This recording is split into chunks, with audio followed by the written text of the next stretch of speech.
Mr. Brown. Thanks so much for taking him. And staff, don't let me catch you chewing his furniture again. Do you hear me? I hope he hears better than you do. What is that supposed to mean? I've decided not to let you off the hook with this Philip thing. I thought I said I didn't want to talk about this anymore, Jenna. Harley, you are feeling insecure about Beth. No, that's not it. Let me explain something to you. I am not 14 anymore. I am not going to roll around in the mud with some chick I found in the back of my boyfriend's car making out with him. Did you do that?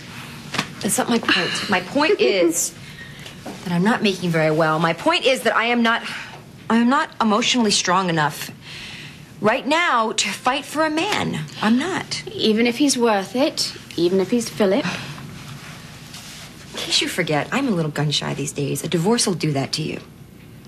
My heart was broken a little too recently, and it's still raw where I've patched it back together. Oh, rubbish. I didn't tell Philip that it was his fault. That's not what I'm saying. He has this history with Beth. They have a child together. I can't compete with that. So? And nothing that you or I say is going to change that. Come in. Look, you are saved by the bell. I don't want to talk about because this. we're not giving up on this. We are going to go back to this again. Hello? Hello? Is something wrong? No. It's just a man thing. Are you and Philip having trouble? Oh, Reva, I'm sorry. I just can't talk about this again I'm anymore. sorry. I don't mean to pry. Hi, Blake. Hi. Harley? Abby, hi. Abigail, how are you? Well, I've been feeling a little edgy, but I'm hanging in there. It's okay, Abby. It's all going to be fine. I mean, that's what tonight is all about. I mean, that's what Reva tells me.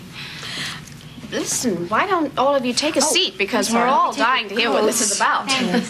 Well, what this is about is that I just finally realized that ever since Ben Warren came to town, things have been going wrong, you know? He's affected us all in one way or another, but none so much as Abby. So, I thought that we should all get together to turn that around. How are we going to do that? We are going to figure out a way to run Ben Warren out of town for good. And why do I find it hard to believe that you came all the way over to the hospital just to tell me I have a lovely daughter, Mr. Warren? Well, you're absolutely right. I'm here for a checkup. I have a late appointment. But I saw you, and I had to come over. In fact, I just left Beth a short while ago. Really? Yes. It's refreshing to find someone her age who is not embarrassed to speak with affection about her family. What do you mean? Well, she glows when she talks about her mom.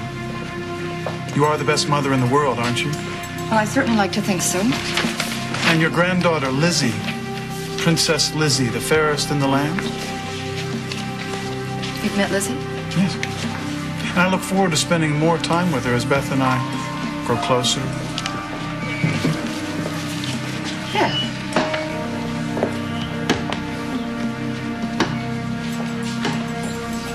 Look, Rick. Yes, Beth is the first woman that I ever loved. She's also the mother of my child. I'm not saying that I don't have any feelings for her. So what are you saying? Now, wait a minute. This is me you're talking to, not Harley. So don't, I'm sugarcoat it. in love with Harley. Yeah. Okay? Yeah. And what about the first woman you ever fell in love with? The mother of that beautiful little girl of yours. There's a lot of history there, pal. A lot, and I was there for all. I know you were, Rick, and I'm not denying that. There was a time that I loved Beth so much that if I had lost her, I think it would have killed me. But you know what? I'm a lot happier now. You are. And I owe that to Harley. She taught me how to laugh again. How much you charge for lessons? I'm gonna find out. Please. Remember the last time I heard you laugh? Well, don't hold your breath, because I can't think of anything funny right now.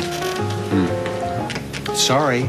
I know that's a major part of my charm That's for you. not at all what I meant. What did you mean? You have changed. You know that? You really have. What do you mean? I've been so involved in all my stuff. Oh, your stuff. Well, it must be incredibly difficult to have two beautiful women that are in love This with isn't you the all the first time we've had trouble. You know, we've been to hell and back 1,000 times least before, that. but you never got jaded before. You never turned bitter the way I did. So what the hell happened to you? What the hell happened to me? You mean what happened to good old Rick? Friend to everybody, shoulders that's wide. The guy that always bailed you out, threw a couple jokes and eased your pain. You're talking about that guy. I don't know what happened. I'm looking for myself. Have you had any success? Some recent results are encouraging, but it's far too early to tell if there's been any kind of breakthrough. Well, I'm thrilled. I mean, it's incredible. Not just for me, it's for you, too, because you're finally doing something that you believe in. It's wonderful. Oh, excuse me. When did this become a public laboratory? Michael, would it be too much to ask what's going on here?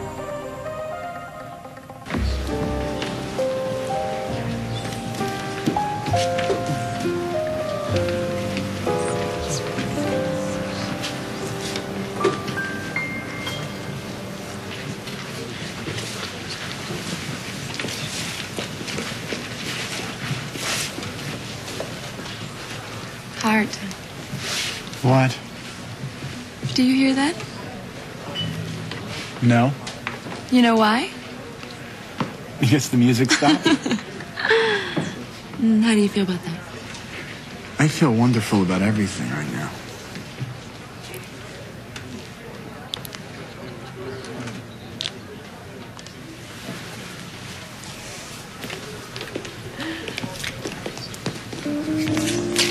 You know, I haven't had that much fun dancing in I don't know how long.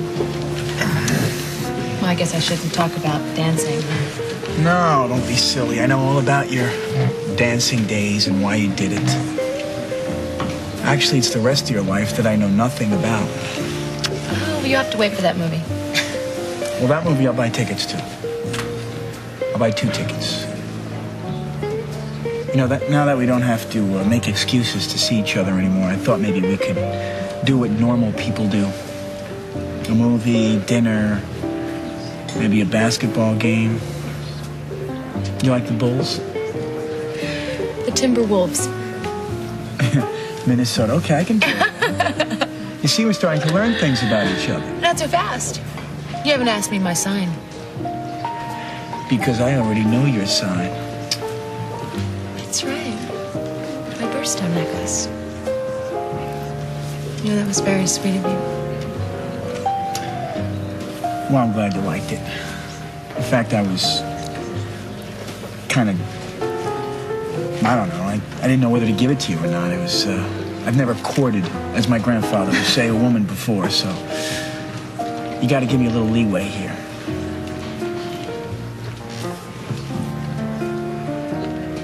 The kiss meant nothing. Sure. That's why you spent all day tracking me down, so you could come all the way over here and tell me that the kiss meant nothing. You know, Dinah, you are so transparent you can't even imagine. Really? How's that? You're still mad at your mother for walking in on her with Hart and Cassie the day after Christmas, aren't you? I'm over that. Oh, sure you are. You're lying. And that's sad because I didn't think you needed to do that anymore. You think you know me so well. You know, somewhere in that sick little head of yours, you think you have the right to make your mother pay for being a decent person. You're beginning to scare me. She didn't conspire against you, Dinah. If you lost Hart, you did that all by yourself. I don't give a damn about Hart, Jessup, okay? And as far as people being transparent, why don't you look at yourself? You obviously liked kissing me, but now you feel guilty about it, and that's why you're so mad, right? You are sicker than I thought. What does this say about your perfect little marriage, huh? How did my mother react when you told her?